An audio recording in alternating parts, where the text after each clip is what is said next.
자, 오늘 함께 은혜 나누실 말씀입니다. 사사기 6장 11절에서 16절까지 있는 말씀입니다.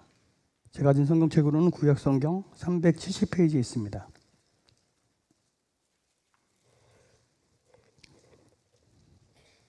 봉독해 드리겠습니다. 여호와의 사자가 아비에셀 사람 요아스에게 속한 오브라에 이르러 상수리 나무 아래에 앉은지라.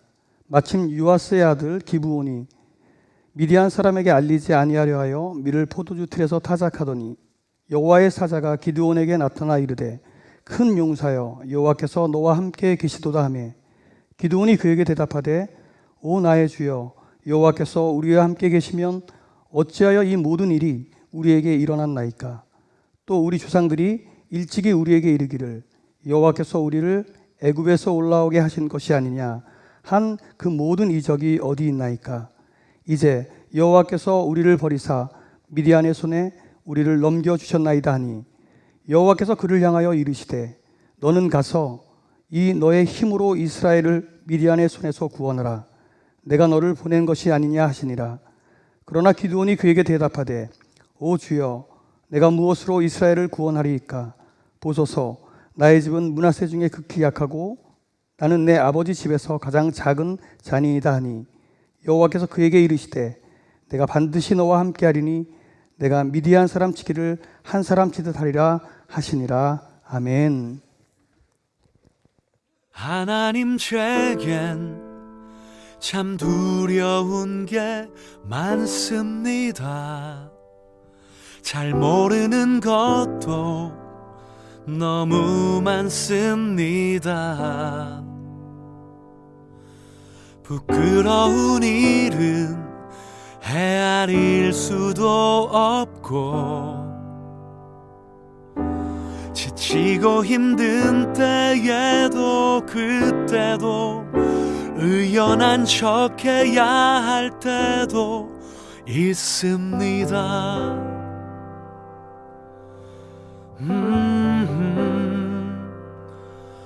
그래도 하나님 아버지 하나님을 아버지라 부를 수 있어서 난 참 좋습니다.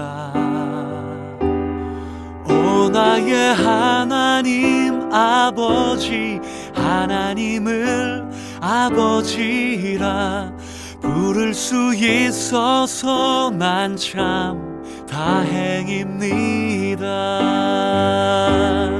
오 나의 하나님 아버지 하나님을 아버지라 부를 수 있어서 난 참 좋습니다.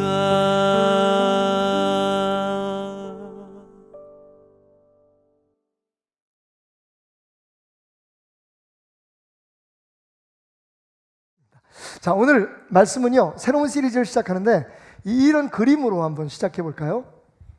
자, 퀴즈입니다. 이게 뭘까요? 인터넷을 자주 하시는 분들은 최근에 본 그림인 걸 아실 텐데 아시는 분 벌써 알아, 나 저거 뭔지 알아 하시는데 그런 분들은 잠깐 다른 분들이 생각할 기회를 좀 드리십시다. 뭐 같아요 여러분? 벌써 많이 본 것 같지 않으십니까? 한번 말씀해 보세요. 버틸라 그러지 지금? 나도 버틸 거야. 답 나올 때까지.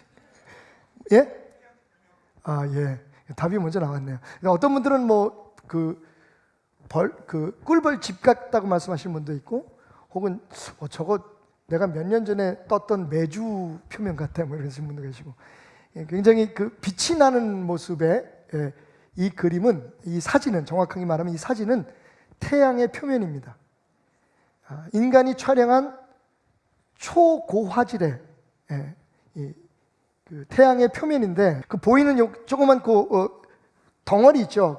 그거를 우리가 플라즈마라고 하는데, 그러니까 액체, 그다음에 기체, 고체가 아닌 상태로, 다시 말하면 어떤 폭발이 일어난 상태에서 이것도 저것도 아닌 상태로 지금 그 자기장에 의해서 만들어진 모양이 플라즈마가 바로 여러분이 보고 계시는 이 태양의 표면입니다. 올 7월부터 정식으로 가동되게 될 한 망원경, 이노우의 망원경이라고, 데니얼 K 이노우의 망원경이라고 하는 그 망원경에서 그 실험으로 찍었는데 이렇게 멋진 그림이 나온 거죠. 근데 여러분, 놀라운 것은 여러분 보이시는 저 한 칸, 그러니까 자기장에 의해서 시커먼 함몰 부분이 나오고 그 위에 이제 폭발을 했다가 내려앉은 그 장면인데, 그 하나의 칸이 여러분 어느 정도 될 것 같아요? 한반도의 7배입니다. 지금 이게 축소가 돼서 나와 있지만 December 12th, 그러니까 1919년 12월 12일 날 찍힌 사진인데요. 최초로 태양을 저렇게 근접 촬영을 한 거죠. 선명하게. 근데 저 칸 하나가, 뭐 칸들이 다 차이가 있지만 더 큰 것도 있고 작은 것도 있지만 평균 저 칸 하나가 우리 한반도의 7배. 그러면 태양은 지구의 면적으로 몇 배나 될까요? 109배가 됩니다. 근데 이 태양이 지구로부터 얼마나 떨어져 있느냐 하면 1억 5천만 킬로미터가 떨어져 있어요. 잘 이게 감이 안 옵니다. 빛의 속도로 오면 8분 20초면 도착합니다. 그렇게 오래 걸리지 않죠, 그죠? 그렇지만 중요한 건 뭐냐? 지금 여러분이 밖에 나가서 태양을 봤다면 그 빛은 지금 여러분 태양에서 출발한 빛이 아니라 8분 20초, 적어도 8분 20초 전에 태양을 떠나서 여러분에게, 그러니까 여러분이 지금 태양이 빛나고 있다고 보는 순간 어쩌면 태양은 잠들었을지도 모릅니다. 꺼졌을지도 모른다는 거죠. 빛의 속도로 오면 8분 20초. 비행기로는 얼마나 걸릴까요? 17시간 20분 정도 걸린답니다. 비행기로도 많이 가죠? 17시간, 죄송합니다. 17년 20분이 걸려요. 그러면 자동차로 가면요 170년이 걸립니다. 자, 여기서 우리의 인간의, 그죠? 막강한 인간의 걸음으로 가면 얼마나 걸릴까요? 4780년이 걸립니다. 제가 왜 이런 말씀을 드리냐면, 우리가 지금 우리의 삶에 있는 문제들 굉장히 크게 느껴지잖아요. 그죠? 전 세계적으로 막 지금 뭐 신종 바이러스 때문에 비상이 걸리고, 뭐 죽느니 사느니, 뭐 어떤 사람들을 우리나라에 입국시키지 말아라. 여러 국가들 조심하는 건 중요하지만 굉장히 마치 금방 무슨 지구가 큰일 날 것처럼, 우리의 삶이 무너질 것처럼 공포에 사로잡혀 있는데, 여러분 잠깐 고개를 들어서 이 작고 작은 지구라고 하는 별에서, 거기서도 여러분 저게 만약에 한반도의 7배라면 여러분이 지금 어디 계실까요?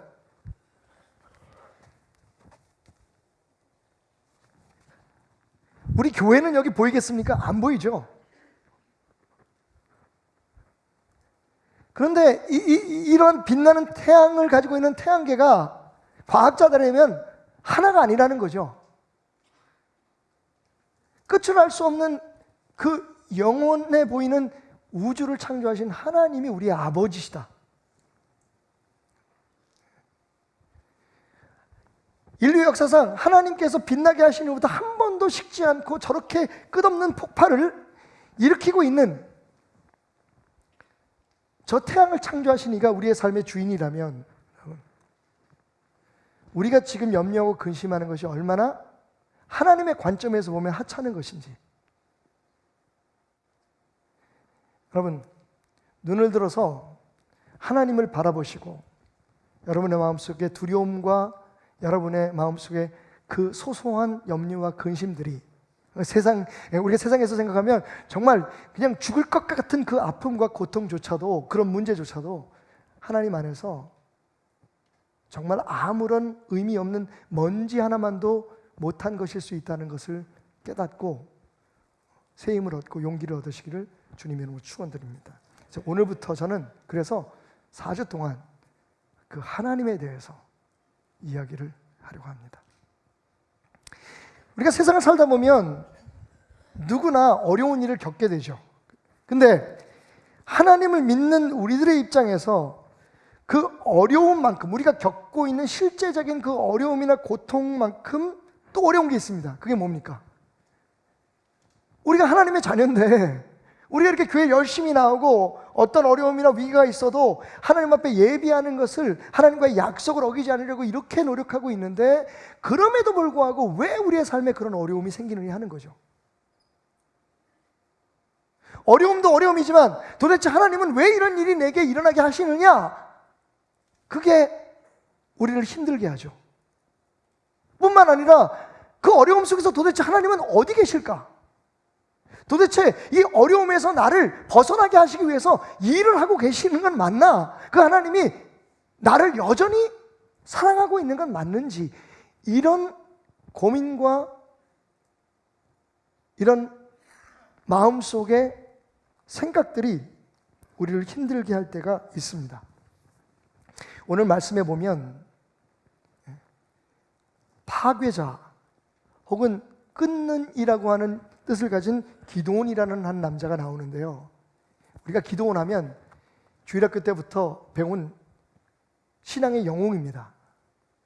300명의 용사를 가지고, 많이도 아니에요 여러분, 300명의 용사를 가지고 13만 5천 명의 미디안 군대를 한마디로 완전히 몰살시켜버린, 하나님께서 정말로 놀랍게 사용하셨던 용감한 장수입니다, 기드온.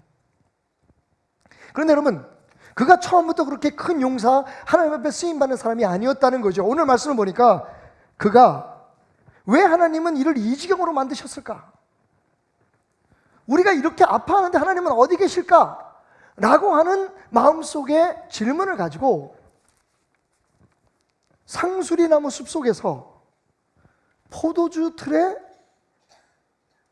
한 끼의 식사를 위해 얼마 안 되는 밀을 타작하는 일을 하고 있었다는 겁니다.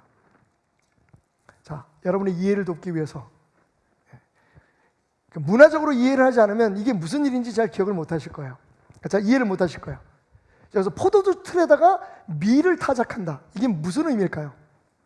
일단 여러분, 무슨 일이 벌어졌냐면 오늘 6장 1절에 보면 미디안 사람들이 7년 동안, 7년이라고 하는 긴 세월 동안 이 이스라엘 사람들이 농사를 짓고 추수할 때가 되면 국경을 넘어와 가지고 이 사람들이 걷어놓은 모든 추수를 다 훔쳐가는 겁니다. 뺏어가는 겁니다. 협박을 해서. 근데 이 미디안 군대를 이겨낼 힘이 그들에게는 없었어요.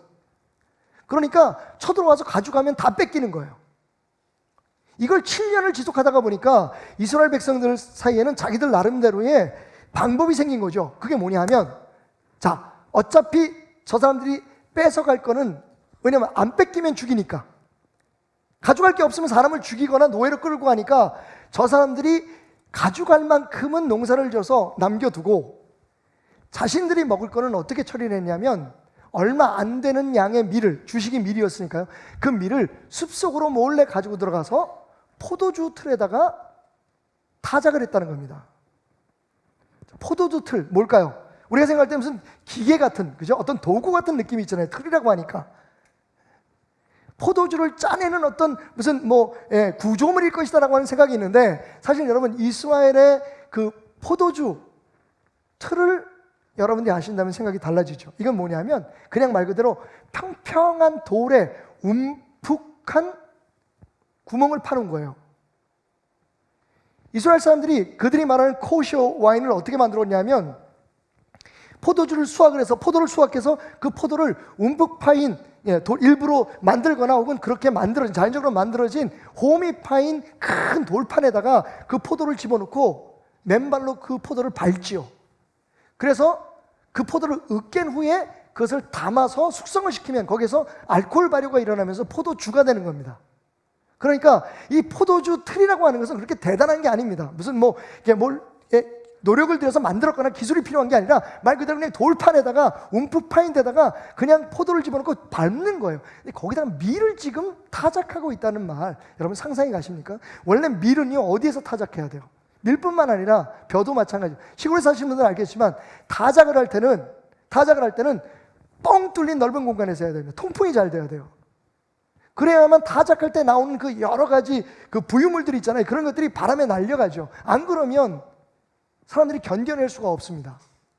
그러니까 사실은 밀 타작이라고 하면 많은 양을 넓게 열린 공간에서 하는 게 맞는데, 지금 기드온은 소량의, 생각해 보세요. 포도주 틀에다가 타작할 만큼의 양의 밀이면 굉장히 소량일 거라고요. 그리고 포도주 틀은 대부분 넓게 열린 광장에 있는 게 아니라 어디에 있습니까? 밀폐된 공간에 있죠. 왜? 포도주를 만들 때 거기 오히려 다른 불순물이 들어가면 안 되니까 가능한 한 바람이 불지 않는 잔잔한 곳에, 숨겨진 곳에서 포도주를 만드는 게 맞습니다. 그러니까 그곳에서 그럼 밀을 어떻게 타작하고 있을까요? 도리깨로 치나요? 예? 탈곡기에다 터는 게 아니라 여러분, 그 돌에다가 지금 밀을 손으로 밀어서 까고 있는 거예요. 왜 그럴까요? 성경은 미디안 사람들이 와서 그들이 그만큼의 양식이라도 몰래 보관하고 있거나 자기네들이 가지고 있는 것을 뺏어갈까 봐, 그냥 뺏어가는 건 그럴 수 있는데, 그런 행위를 볼 때 자신들의 의지와 반한 행동을 했다고 해코지를 할까 봐 지금 기드온이요, 숨어서 자기 가족들이 먹을 만한 그 소량의 밀을 까끌거리는 포도주 틀 바위에 지금 까고 있는 거예요. 그의 손은 다 터지고, 어쩌면 생명을 위해서 벗겨진 밀의 나달에는 눈물과 같은 피가 묻어 있었을지도 모릅니다.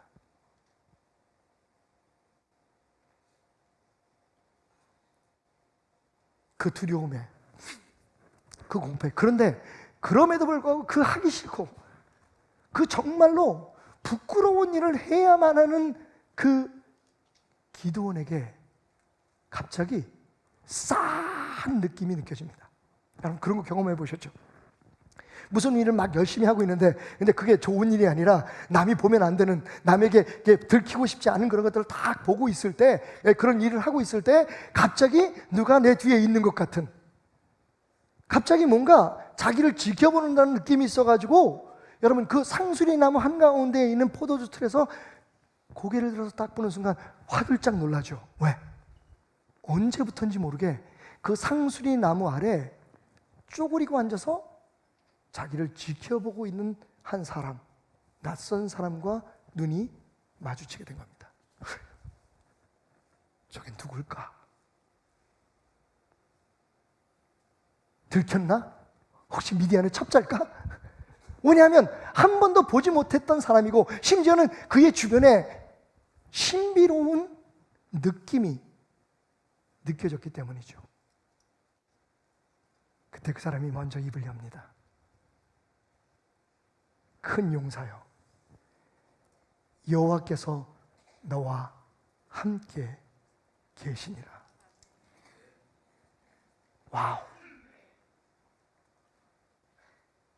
누군지는 정확히 알지 못하지만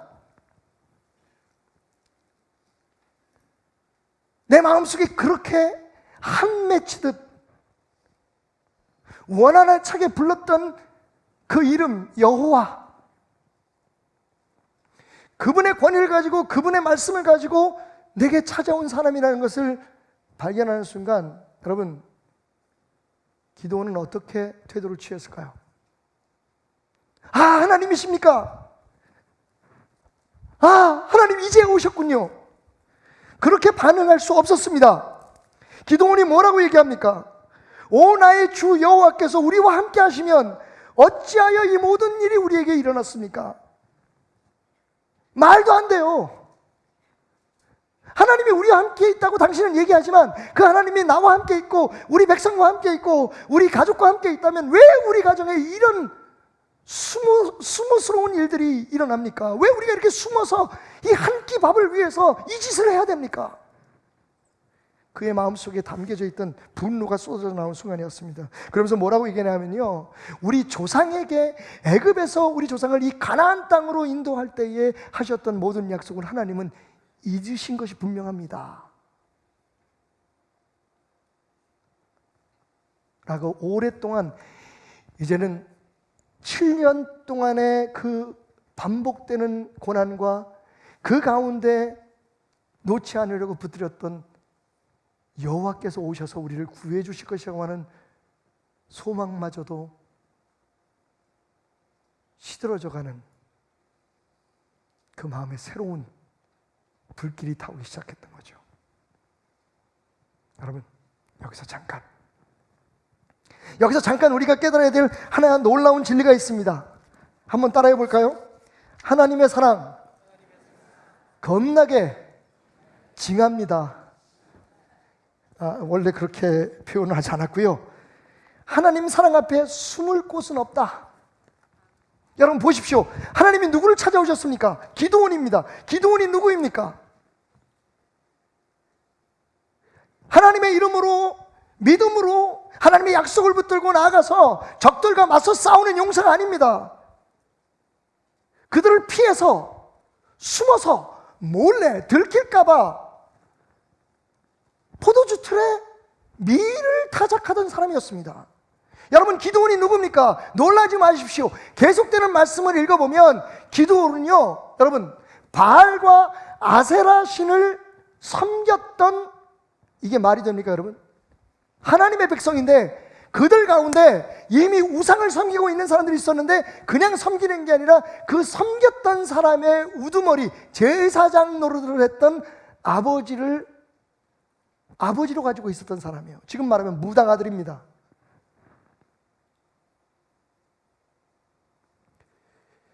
나라를 구하기 위해서 엄청난 재산을 가지고 있거나 엄청난 권력을 가지고 있거나 엄청난 영향력을 발휘할 수 있는 위치에 있는 사람이 아니라 말 그대로 세상적으로 보면 너무 평범한 사람입니다.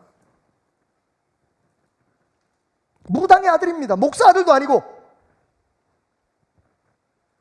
그뿐입니까 여러분? 하나님이 기왕이면, 그죠? 이렇게 우리가 예배드리고 하나님을 찬양하고 우리가 모여서 교회를 위해서 일한다고 열심히 무엇인가를 하고 있을 때 오시면 얼마나 좋아요. 그렇게 열심히 주일날 일하고 월요일날 갔는데 갑자기 부장님이 오늘 회식이다, 그래서 억지로 끌려간 술집에서 소주를 딱 마시고 계신다고 하나님이 날 지켜보고 있는 거야. 오 마이 갓. 빈대떡은 아직 손도 안 댔는데. 여러분, 하나님의 사랑은 이렇게 우리가 숨을 필요 없이 우리의 삶에 있는 모습 그대로 살아가는 그 현장에 찾아오시는 분이십니다. 내가 누군가는 중요하지 않습니다.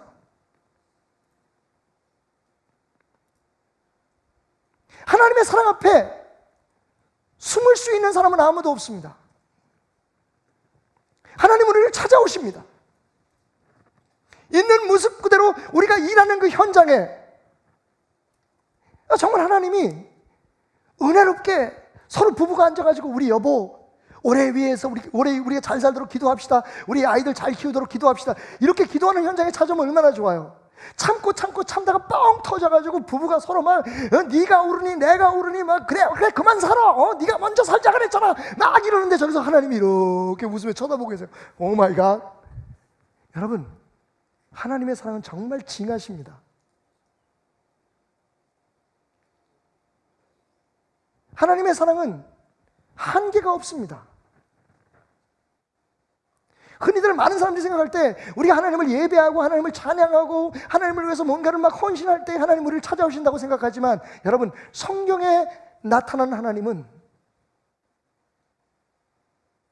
왕자로 살아가다가 모든 걸 다 버리고 도망가는 범죄자가 되어서 양똥 냄새가 나는 그 광야에 양을 치던 모세를 찾아오십니다. 그 당시에는 나라를 구하기는커녕, 여러분, 지금도 우리가 유리천장 얘기하지만 그 당시에는요, 가정주부가 나라를 위해서 지도자가 된다, 사사가 된다는 건 말이 안 되는 세상이에요. 그런데 그런 평범한 아줌마였던 드보라 여사를 찾아오셔서 그녀를 통해 그 민족을, 그 부족을 구하게 하신 하나님은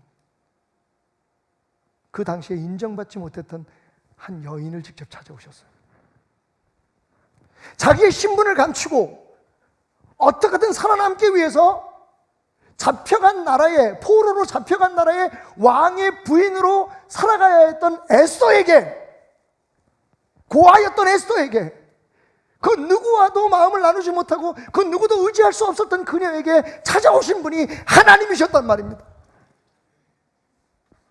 하나님은 어디든지 찾아오십니다. 누구에게나 찾아오십니다.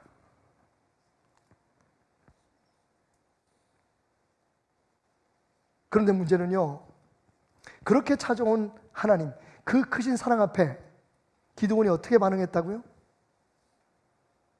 이럴 수는 없다는 겁니다. 하나님 우리 백성이잖아요. 우리가 하나님 백성이잖아요. 우리 하나님이잖아요.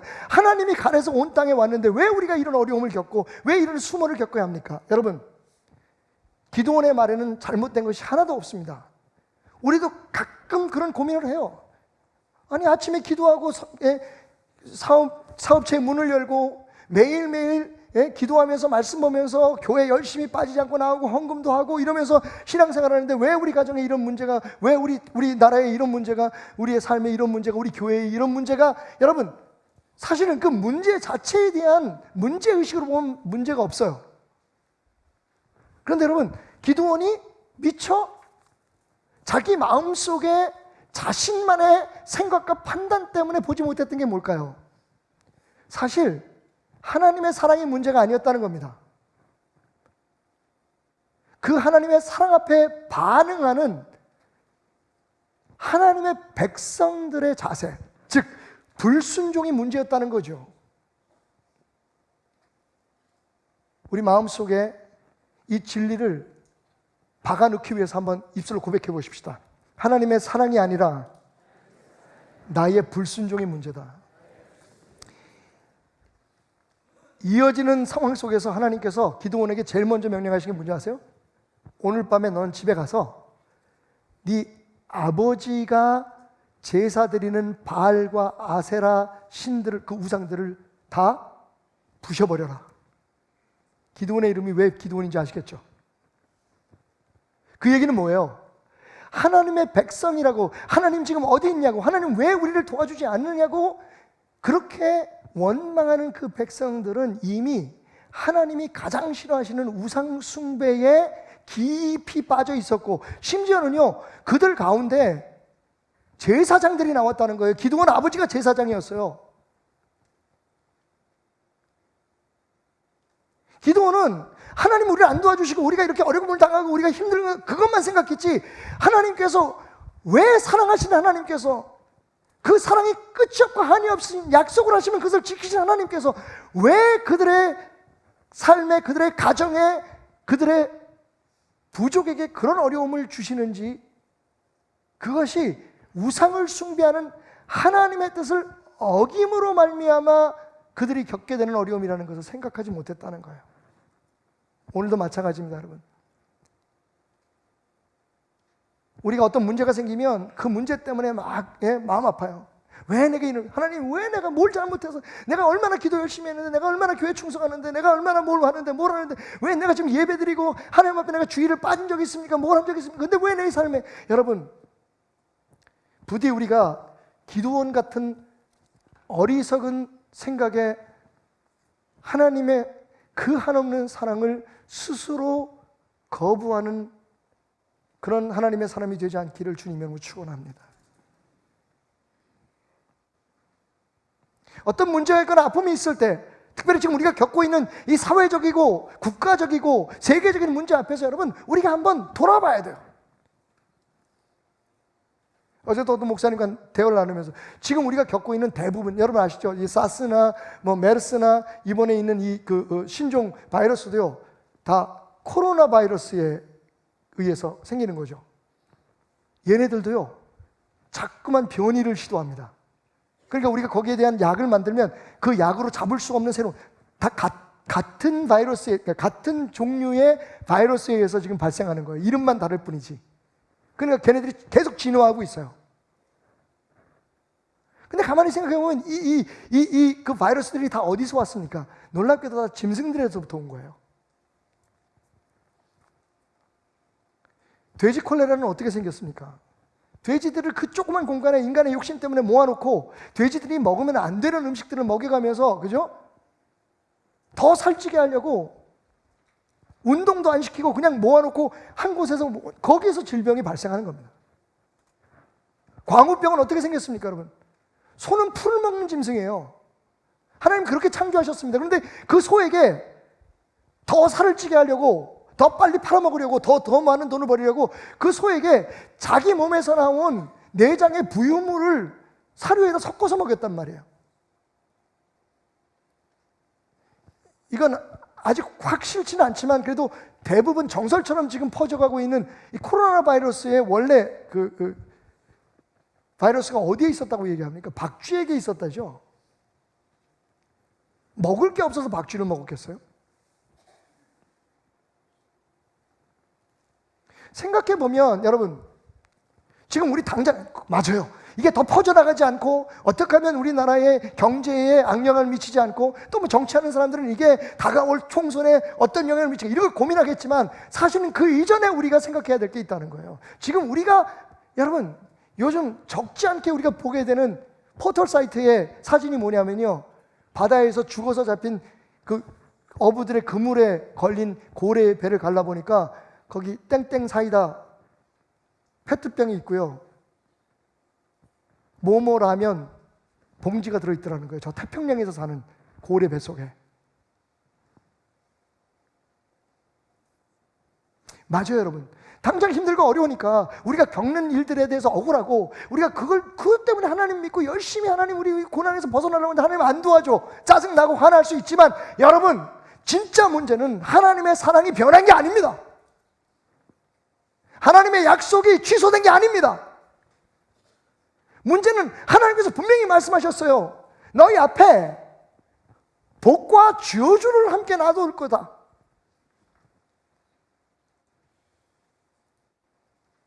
거기에서부터 우리의 고민은 다시 시작돼야 됩니다.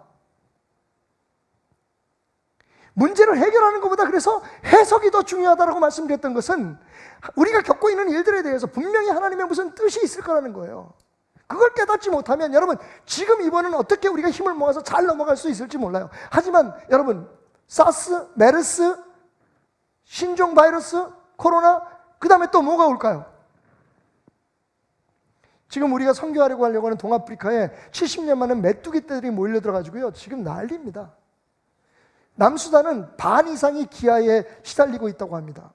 사람에게는 해가 별로 직접적인 해는 안 되는데 이게 곡식물들을 막 먹어치우는데, 근데 그게 어제 보니까 파키스탄에도 또 메뚜기 떼들이 몰려들어. 이게 다 무슨 문제인 줄 아세요? 기후 문제, 기후. 기후 변화가, 지금 우리나라도 그런 재앙들을 겪고 있지 않습니까? 사실은 더 깊이 생각해보면 하나님께서 만들어 온 자연 질서와 하나님께서 복을 누리게 하신 그 명령들에 대해서 우리가 별로 신경을 안 써요. 당장 우리가 먹고 살고 힘들고 두렵고 아프고 하는 것만 신경을 쓴단 말이에요. 여러분, 하나님의 사랑은 문제 없습니다. 영원히 변치 않습니다. 문제는 우리가 지금 하나님의 말씀에 어떻게 반응하며 살아가고 있느냐 하는 거예요. 예배가 문제가 아니라 일상 속에서 우리의 삶이 어떻냐 하는 것도 점검해 보시라는 거예요. 그러면서 마지막으로 결론적으로 중요한 건 한번 따라합시다. 영혼의 악성 종량인 냉소주의를 걷어내라. 여러분, 하나님이 찾아오셨어요. 그래서 내가 너를 보낼 거야. 너는 내 힘으로 가서 미디안을 물리쳐라 말씀하십니다. 그때 기드온이 보인 반응이 뭐였다고요? 내가요? 나는 므낫셋 족속에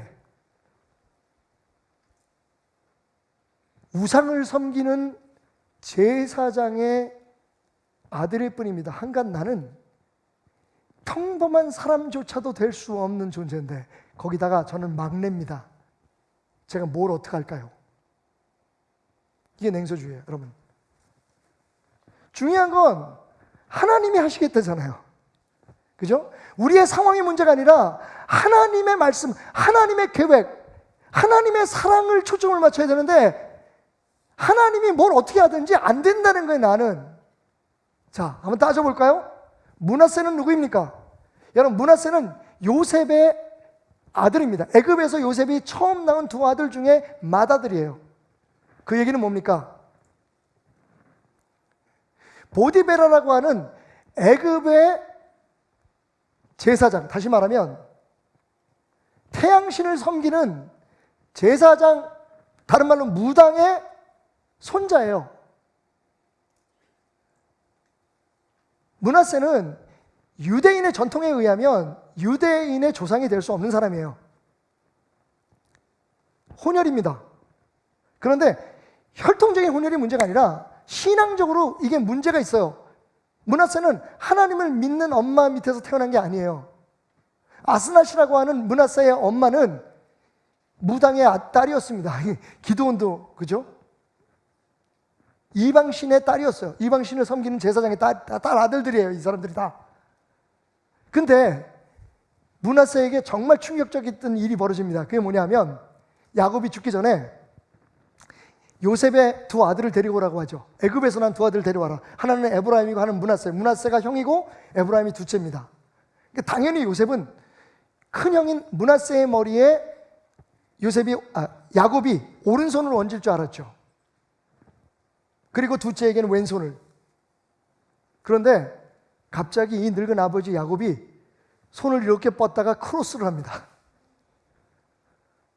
그리고 둘째 아들인 에브라임에게, 장자가 아니에요. 이스라엘의 전통을 완전히 무너뜨린 겁니다. 일단 하나님의 순수 혈통이 아니고 장자가 아닌 에브라임에게 오른손을 얹고 그리고 왼손을 므낫세에게. 여러분 생각해보세요. 므낫세의 나이가 얼마였는지 잘 우리가 모르겠지만 여러분 그 순간이 얼마나 충격적이었을까요? 이런 거예요. 네? 큰 회사의 회장인 아버지가 큰아들 둘째 아들을 놓고 어디서 업동위로 데려온 딸에게 회장직을 물려주는 겁니다. 사랑의 불시착. 오빠들이 난리가 나는 거죠. 바로 그 상황이에요. 여러분, 모든 사람들이 보는 앞에서 공개적으로 므낫세에게가 아니라 에브라임에게 하나님께서 장자의 축복을 야곱을 통해서 허락하십니다. 그때부터 일이 꼬이기 시작하는 거예요. 그래서 여러분, 이스라엘 역사 속에 가나안 땅에 반만 들어가서 산 사람들은 므낫세 지파밖에 없어요. 요단강 동쪽에서 서쪽으로 건너가야 되는데 그 이스라엘의 두 지파와 므낫세의 반 지파가 욕을 하죠. 우리는 그냥 동쪽에 남겠습니다. 요단강을 안 건너간 거예요. 그런데 그래도 나머지 두 지파는 그 지파가 다 동쪽에 남았어요. 다 그대로. 근데 므낫세는 생각이 갈라진 거야. 그래서 반은 요단강 서쪽으로 오고 반은 동쪽에 남았어. 그러니까 그나마도 별로 큰 족속이 아닌데, 부족이 아닌데 그 부족이 둘로 갈라져 버린 거예요. 우리나라처럼 남북한으로. 지금 기드온은 그래서 서쪽으로 건너온 반쪽 므낫세 지파 중에 우상을 섬기는 제사장의 막내 아들, 가장 작은 아들이었다는 거예요. 여러분, 당연히 생각해 보면 하나님이 나 같은 사람을 써서 무슨 일을 할 거야 생각할 거예요. 그죠? 기드온은 철저하게 자기 의식이 분명했습니다. 나는 안 돼. 만약에 하나님이 쓰셔도 공부 많이 하고 좋은 집안에서 태어나고 완벽한 집안, 유다 지파도 있고 무슨 많잖아요. 근데 혈통부터가 반쪽에다가 그것도 무당의 그 자손들을 쭉 이어오는데 거기서도 가장 작고 못난 나를 왜 하나님께서 부르시겠어? 여러분, 이게 냉소주의입니다. 하나님이 하신다면 아멘 하시기 바랍니다. 하나님이 하시는 거지 우리가 하는 게 아니잖아요. 하나님이 하신대잖아요. 우리의 조건이나 우리의 상황을 보지 말고, 우리가 처해 있는 문제를 보지 말고 하나님을 보시라는 거야. 하나님이 하시겠다는 거잖아요. 하나님이. 사실 우리가 우리의 삶 속에 두 가지의 장애를 가져요. 하나님이 우리에게 역사하는 것을 방해하는 두 가지. 하나는 너무 자만한 겁니다.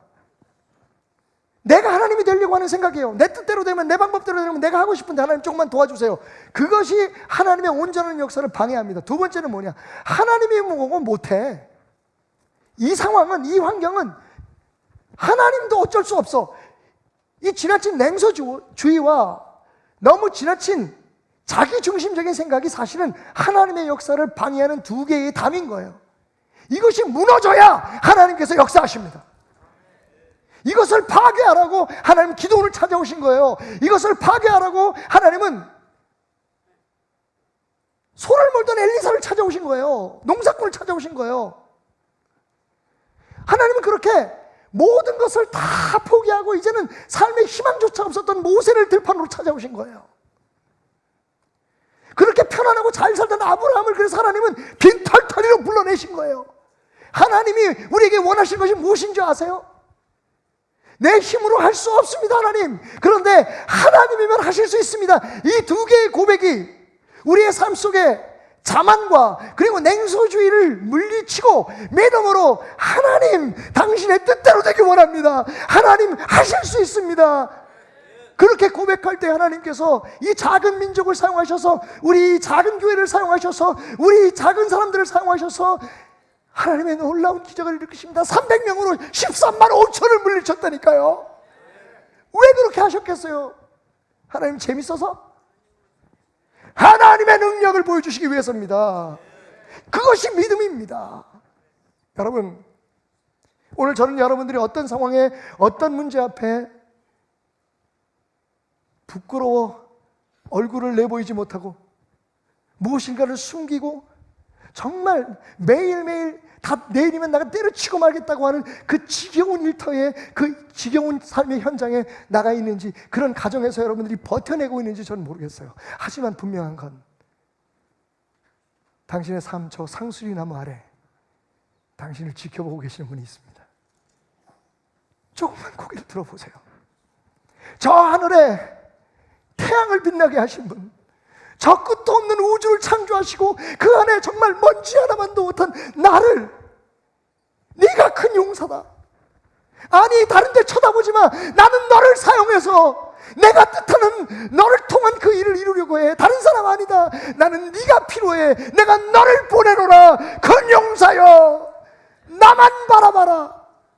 여러분, 고개를 들어서 그 지친 어깨를 펴고 고개를 들어 여러분의 삶의 그 상수리 나무, 어쩜 그게 여러분이 쭈그려 앉아있는 그 방에 오래된 장롱일 수도 있고요, 아니면 여러분이 지쳐서 쓰러져 잠들어 있는 침대에 맞출 수 있고요. 그 상수리 나무 아래 여러분들을 한 번도 떠나지 않고 지켜보시는 그분과 눈이 마주치게 될 것입니다. 그때 우리는 이렇게 고백하겠죠. 아, 하나님이시다. 하나님이시다. 하나님은 한 번도 여러분을 떠난 적도 버린 적도 없으십니다. 오늘도 내일도 고개를 들어 그 답답한 포도주 틀에서 벗어나 하나님을 바라보십시오. 매일매일 살아가는 순간, 매일매일 하나님께서 우리에게 불어넣으신 그 숨결이 남아있는 동안 문제에 집중하지 마시고, 여러분의 삶의 고통을 연구하지 마시고 하나님을 연구하십시오.